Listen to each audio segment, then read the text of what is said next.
اعوذ باللہ من الشیطان الرجیم بسم اللہ الرحمن الرحیم۔ سورہ تکاثر۔ تکاثر کثرت سے ہے۔ الہاکم التکاثر، الہاک کا مطلب ہوتا ہے کہ غفلت میں ڈال دیا تم کو تکاثر کثرت نے۔ کس چیز کی کثرت نے جی؟ مال کی کثرت نے۔ حتیٰ یہاں تک کہ تم نے زیارت کی المقابر قبروں کی۔ حتیٰ زرتم المقابر، یہاں تک کہ تم نے اس قبروں کی زیارت کی۔ کلا ہرگز نہیں، سوف ان قریب، تعلمون تم جان لو گے۔ ثم پھر، کلا ہرگز نہیں، سوف ان قریب، تعلمون تم جان لو گے۔ کلا ہرگز نہیں، اگر، لو مطلب اگر، تعلمون تم جان لیتے تو علم الیقین تمہیں کیا ہو جاتا؟ یقین کا جاننا۔ علم مطلب جاننا اور یقین مطلب یقین کا۔ تو لترون الجحیم، تو لترون الجحیم، لام کا مطلب ہو جائے گا مطلب ضرور بضرور دیکھو گے، جحیم مطلب دوزخ کو۔ اللہ کی قسم تم ضرور بضرور دیکھو گے جہنم کو۔ ثم پھر لترونہا، تم اس کو ضرور بضرور دیکھو گے، عین الیقین، یقین کی آنکھ سے۔ ثم پھر لتسألن، تم سے ضرور بضرور سوال کیا جائے گا، یومئذ اس دن، عن النعیم، نعمت کے بارے میں۔ تو غفلت پہ ڈال دیا ہے تم کو مال کی کثرت نے، یہاں تک کہ زیارت کی تم نے قبروں کی۔ ہرگز نہیں، ان قریب جان لو گے تم، پھر ہرگز نہیں، ان قریب تم جان لو گے۔ اگر جان لیتے تم یقین کا جاننا تو اللہ کی قسم ضرور دیکھو گے تم جہنم کو، پھر ضرور ضرور دیکھو گے تم اس جہنم کو یقین کی آنکھ سے، پھر ضرور ضرور سوال کیا جائے گا تم سے اس دن کی نعمتوں کے بارے میں۔ اس صورت کا شان نزول یہ ہے کہ پہلی بات تو یہ ہے کہ اس صورت کے اندر جو ہے نا قیامت کے احوال ذکر کیے گئے ہیں۔ پھر اس صورت کا شان نزول مطلب نازل ہونے کا مقصد کیا تھا؟ حضرت ابن بریدہ رضی اللہ فرماتے ہیں یہ سورہ جو تھی نا انصار کے دو قبیلوں کے بارے میں نازل ہوئی، بنی حارثہ اور بنی حارث کے بارے میں، بنی حارثہ اور بنی حارث۔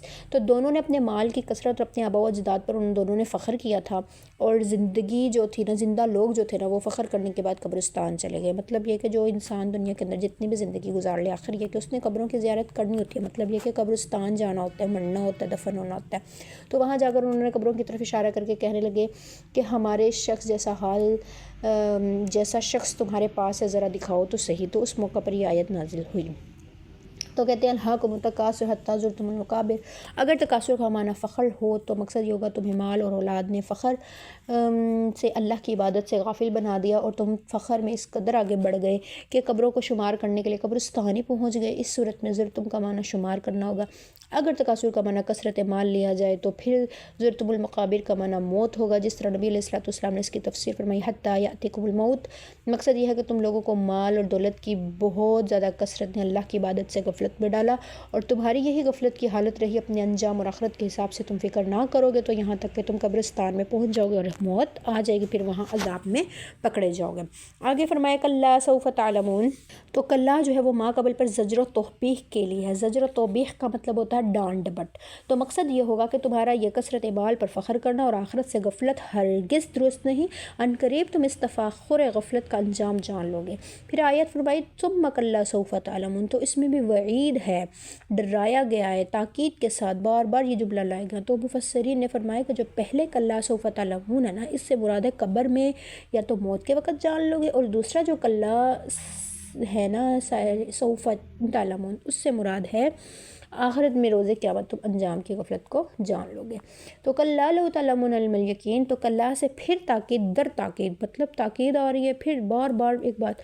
تو لو شرط دیا ہے اور جزا یہاں پر جو ہے وہ محذوف ہے۔ مقصد یہ ہوگا کہ تمہیں حساب اور کتاب کا یقین ہوتا، اور دلائل صحیحہ میں اگر تم غور سے توجہ سے کام لیتے تو آخرت کی پیشی کا یقین کر لیتے، پھر تم ان فضول کاموں میں نہ پڑتے اور آخرت سے غافل بھی نہ ہوتے۔ تو لترون الجحیم جو ہے تو اللہ رب العزت فرماتے ہیں اب ہم تمہیں صاف بتلا رہے ہیں اور قسم کھا کر بتلا رہے ہیں کہ تم جہنم کو ضرور دیکھو گے۔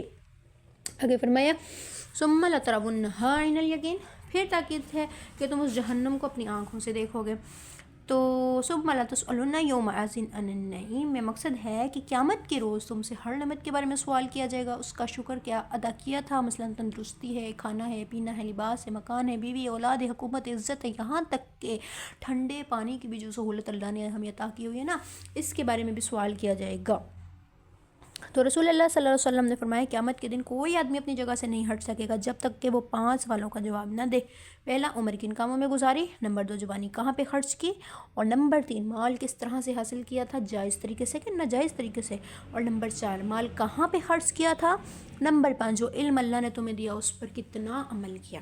تو یہ جب تک انسان ان 5 سوالوں کا جواب نہیں دے سکے گا تب تک وہ اپنی جگہ سے ہل نہیں سکتا. اللہ تعالیٰ اس کو جو ہے نا اس جگہ سے تب تک ہلنے نہیں دیں گے جب تک وہ ان تمام 5 سوالوں کا جواب نہیں دے دیتا. اگر وہ 5 سوالوں میں جوابوں میں کامیاب ہو گیا تو سمجھو وہ کامیاب ہے، سرخرو ہو گیا، نجات پا گیا.